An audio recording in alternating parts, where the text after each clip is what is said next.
Le Flash Info avec Claire Younsi.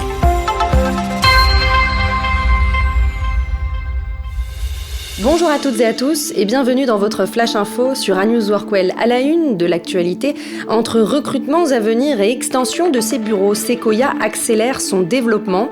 La start-up nîmoise spécialisée dans le numérique durable prévoit une levée de fonds de 5 millions d'euros en septembre pour financer sa croissance.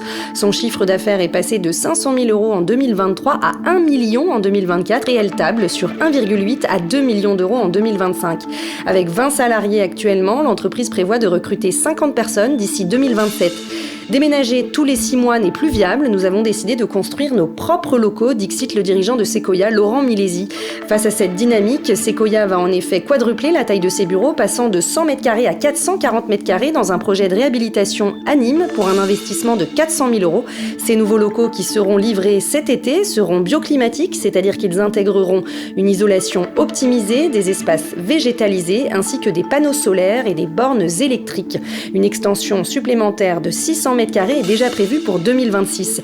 Sequoia propose des solutions pour les entreprises et les collectivités afin de sourcer des achats numériques durables. Également opérateur télécom, la start-up offre des services de fibre optique et de téléphonie mobile tout en prolongeant la durée de vie du matériel. Elle propose aussi un mécanisme de compensation carbone permettant à ses clients de réduire leur empreinte carbone en temps réel et d'intégrer ces données dans leur bilan RSE. Face à un marché immobilier de bureaux en difficulté, les investisseurs se tournent de plus en plus vers les entrepôts logistiques et les locaux d'activité. Ces deux classes d'actifs ont cumulé 5,1 milliards d'euros d'investissement en 2024, dépassant même les bureaux. Une tendance qui profite à des entreprises comme Salini Immobilier, spécialisée dans le développement d'immeubles logistiques et industriels. En 3 ans, elle a doublé son chiffre d'affaires, passant de 50 millions d'euros à 105 millions d'euros. Installée au Bourget, en Seine-Saint-Denis, l'entreprise a récemment annoncé une réorganisation de son capital avec l'entrée des fonds d'investissement MBO+, et Innovafonds. Les managers de Salini Immobilier deviennent majoritaires, une évolution prévue depuis 2022 après leur sortie de Salini Group. L'objectif de l'entreprise est ambitieux, atteindre 200 millions d'euros de chiffre d'affaires d'ici 2030. Pour y parvenir, elle mise sur la croissance organique et l'essor du secteur logistique en renforçant ses 6 agences régionales, notamment celles de Toulouse et Arras, avec de nouveaux recrutements.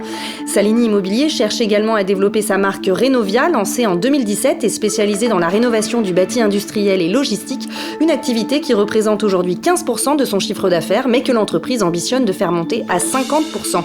Enfin, pour la première fois de son histoire, Salini Immobilier envisage des acquisitions pour élargir son maillage territorial avec l'aide de ses nouveaux partenaires financiers.